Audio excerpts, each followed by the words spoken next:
Who could be more deserving of a newer, shorter video format than the biggest figure I own, Titans Return Trypticon? Well, biggest not counting Warbitron or the Ark, or, Studio Series Devastator. Honestly, it'd just be wasting time to bring up all those other big brutes, especially when I've already committed to a shorter format. So we're not even going to spend one measly second talking about them. Not one. No way. No how. Trypticon is maybe the best Transformer ever conceived, and that's not even personal opinion. It says that on TF Wiki. I definitely have no personal bias, given that Trypticon was one of 3 G1 toys I actually had when I was small. That kind of opinion, based on nostalgia, is completely below me. Look at him, he's righteously fearsome. The dark purple and bright neon green sing so well on that drab wall of gray plastic, like a really angry dinosaur-themed cinder block. With that addition of orange translucent plastic, the color scheme really reminds me of something possibly dear and near to my heart, though I can't quite place a finger on it. I stickered mine up because I don't hate myself and allow myself to have a scraplet of fun in my life. You should really consider being a free spirit like me for once and doing the same. And just beholding him, he's so gorgeous.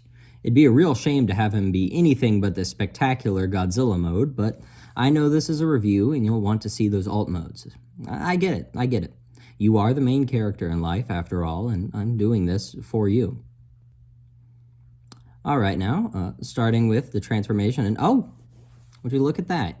Yes, in a truly unprecedented move, this little car detaches from his chest and can even be rolled around if that's what you're in the mood for.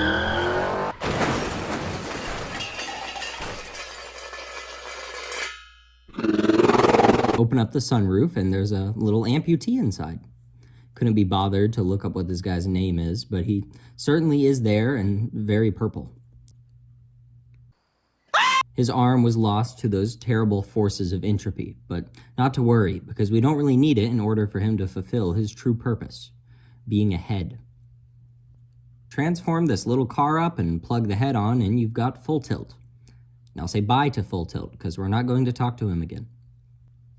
Now, here's Trypticon's hackneyed battle cruiser mode, and it looks just as stupid as you knew it would, so why do you even ask?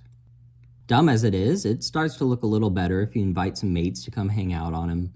This garage door paired with these orange bits looks almost like a big silly mouth, and yeah, I almost even like it now. Was that the bite of 87? It can roll in theory, but none of that is happening on this channel. City mode is... Hey, wait a second. Look, I've got an argument for why it's all right. See, as a city, this is undeniably unbelievable. But when younger, I was falsely informed that this was an airport, and that just makes so much more sense. Now, I was also falsely informed that Trippers here was just the character Mechagodzilla, but that's beside the point. City formers have always been a point of contention with me, because that's not what a city looks like, is it? Where's the houses? And the McDonald's, and the Costco. I'd be really confused if I went to a city and there was only a mile-long translucent green runway and a big dinosaur head. I'd start to think to myself, maybe there's more here than, say, meets the eye. But if you told me this was an airport, there'd be no questions. Slap any jet on him and Bob's your uncle, it looks perfect. Maybe Hasbro's only afraid to call it an airport because they don't want to associate planes with 2 towers, but that's just a theory. A game theory.